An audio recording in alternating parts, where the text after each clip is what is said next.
Hey YouTube, here's a little safety suggestion. Did you ever notice if the door's shut and your handle's locked and you're inside and in an emergency you need to get out, you can't get out? This guy just will not let that door open unless you break the whole thing off of here. I think that's a pretty significant safety risk in case of a fire.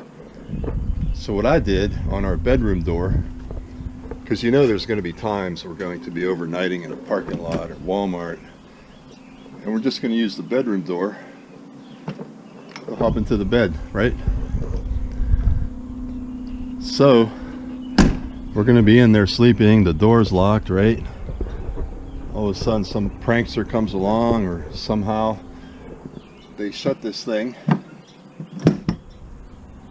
and there's a fire or something going on in the RV, an emergency, and we can't get out.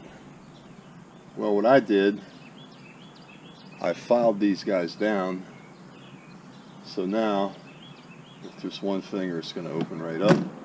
The door will push that bad boy right open. In an emergency, we don't have to worry. So think about it.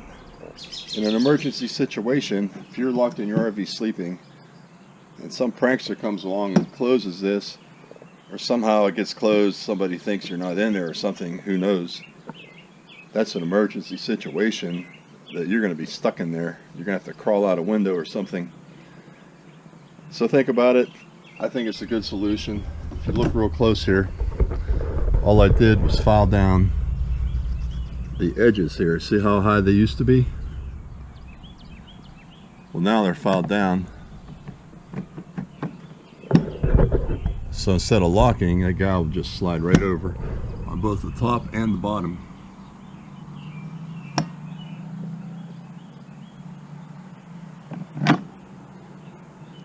That's it, a little safety hint.